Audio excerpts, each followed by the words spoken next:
Hey guys, we're here checking out a house in Kalamazoo just off of Oakland Drive.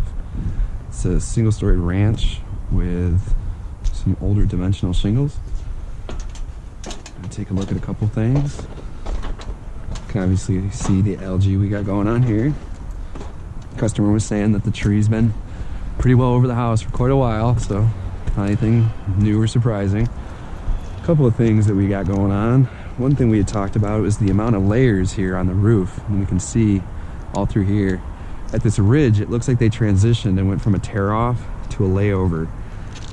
Hard to say for sure, but right up here, like I said, we see a single layer of shingles, it looks like, and over here we can see that there's definitely a couple of layers there.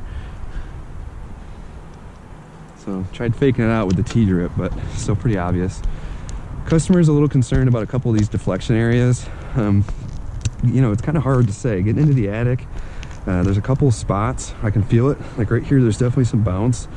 Seeing some streaking, so I wouldn't be surprised if we're having some water infiltrate. These shingles are curled up real bad. I can feel it. See some of these patches and everything going on right through here. But then outside of that, a couple of things, just again, just a lot of caulking and a lot of these transition spots that, you know, we know are going to be problems. It's hard to say that if it was and then it got fixed or if that's how it was done originally, but then, you know, again, there's just some spots here. It looks like somebody came and tried to patch in, or not sure what was going on there. That boot does look newer, so that one's been replaced relatively recently. She had said about 12 years.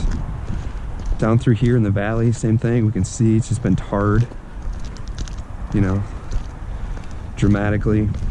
There's a good amount of algae building up on the north face of the house here, and then we're starting to see the shingles actually break down in a couple of these spots where you can see them just completely torn and starting to break and frail. That's obviously going to speak to the age of the roof, but I do genuinely feel like the ridge vent is not installed properly and exhausting properly.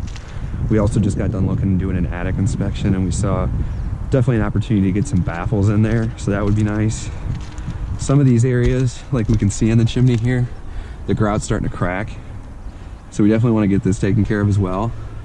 There's going to be water infiltration in some of these spots, and it's definitely going to be something that's going to happen over the years, so getting it taken care of before it starts to come is going to be a huge advantage. Right on the bottom side here, on the front face of the chimney, the coil is actually busted loose, and I can get in there. Hard to see, I think, with the camera, but can look inside that area, and I can see the step flashing, but I don't think it was run up high enough. So I think that was part of the problem with the leaks that they have going on. Again, we did do an attic inspection. We did see some water, not a dramatic amount, but I think the house is probably just exhausting well.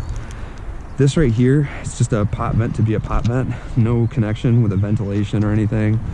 This is an actual vent that is connected, so that's a benefit. We're going to want to add one more somewhere on this face of the roof.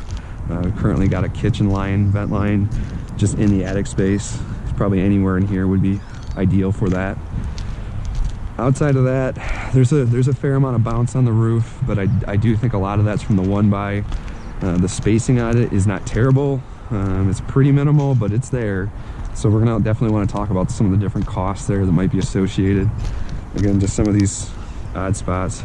So overall, you know, the shingles are breaking down pretty well. The algae and everything kind of speaks to that. And then the ridge vent, like I said, I'm just not a big fan of. I think that they attempted to get it right and tried to cut it back. But as I look in there, I just don't see any airflow. I don't see any daylight. I don't see any cuts. All I see is shingle. And on the bottom side of the roof, when you look up in there, you know, you can see the ridge vent cut, but it is difficult to see any kind of daylight. Not a big sunny day, but a day that we should see some daylight. So good time to catch the roof. Customers obviously had some leaks, but just a matter of getting all these things kind of done in unison, you know, so they don't get any worse and she can move on.